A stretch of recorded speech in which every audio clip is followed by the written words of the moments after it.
আমি একজন নাগরিক হিসেবে এটা দাবি করতেই পারি, এবং আমি দেখেছি মুখ্যমন্ত্রী মমতা বন্দ্যোপাধ্যায় আদালতে এই দাবিটা করেছেন যে 2025 সালে যাদের নাম আছে প্রত্যেকের নামই থাকুক। তো আপনাদের যদি কিছু করতে হয় তাহলে ভোটের পরে করবে। হুম। তো ফলত এই ক্ষোভ বিক্ষোভটা তো থাকবেই আমাকে, এবং অশান্তি এবং ভয় যে এবার আমার কি হবে। সাধারণ মানুষ, তার এই কাগজ নেই ওই কাগজ নেই, তাকে 3-4 বার করে হিয়ারিং এ ডাকছে, ফলত মানুষ আতঙ্কে আছেন, কারোর কারোর শরীর খারাপ হয়ে যাচ্ছে, কেউ কেউ মারা যাচ্ছে।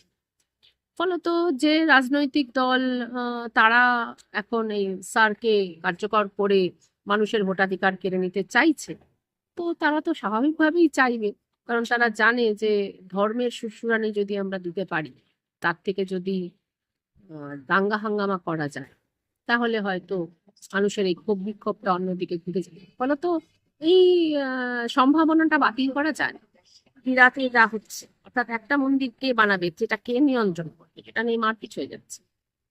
বর্ণালীদি, এসআইআর আবহেই একটি ঘটনা দেখা যাচ্ছে বীরা স্টেশন অশোকনগরের, সেখানে একটি হনুমান মন্দির নিয়ে তীব্র বিতর্ক তৈরি হয়েছে।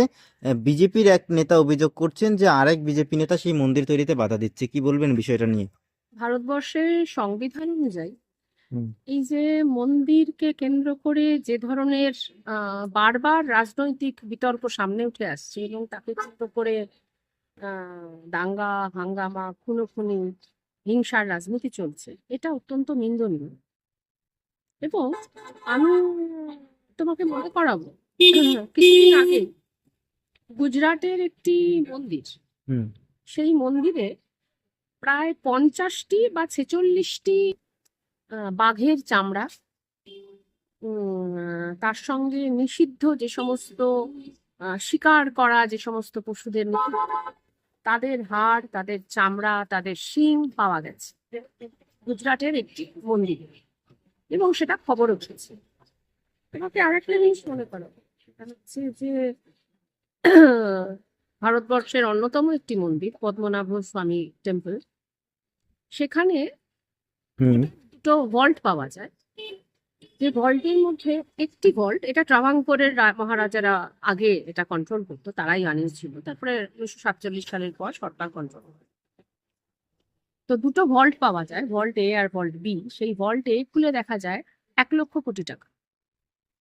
এবং সেই টাকাটা তাহলে কে নেবে, কার অধিকারে এটা আসছে, এটা নিয়ে বিতর্ক শুরু হয়। শেষ পর্যন্ত সুপ্রিম কোর্ট একটা কমিটি তৈরি করে, কমিশন তৈরি করে, এখনো সেটা সুপ্রিম কোর্টের মামলা চলছে, এবং ভল্ট বি এখনো খোলা হয়নি যতক্ষণ না পর্যন্ত এই মামলাটার একটা সুরাহা হচ্ছে।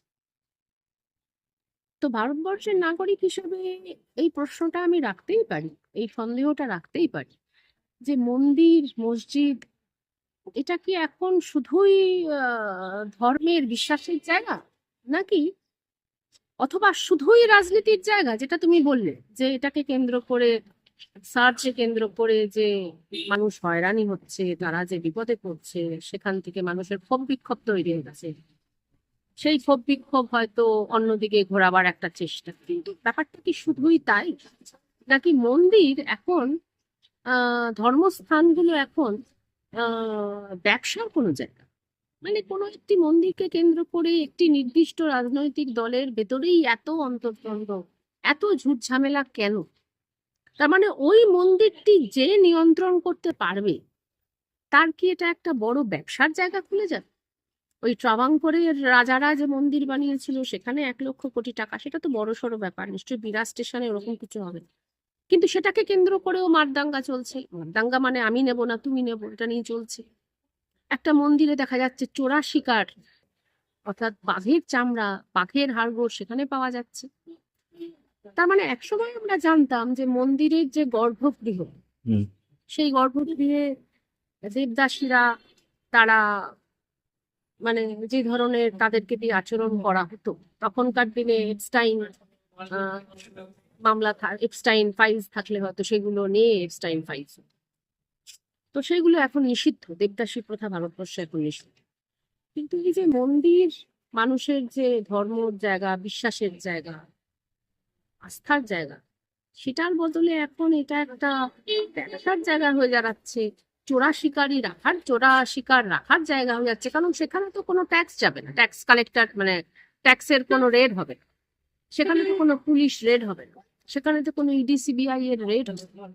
ফলে তো ভারতবর্ষের নাগরিক হিসেবে এই প্রশ্নটা এখন উঠে আসছে যে এই যে বড় বড় মন্দিরগুলো যারা নিয়ন্ত্রণ করছেন, কারণ আমরা শুনেছি সেটা হচ্ছে গোরক্ষনাথ মন্দির নিয়ন্ত্রণ করেন এখন যিনি উত্তরপ্রদেশের মুখ্যমন্ত্রী, তিনি এখনো নিয়ন্ত্রণ করছেন, সেটা নেপাল থেকে খুব একটা দূরে নয়।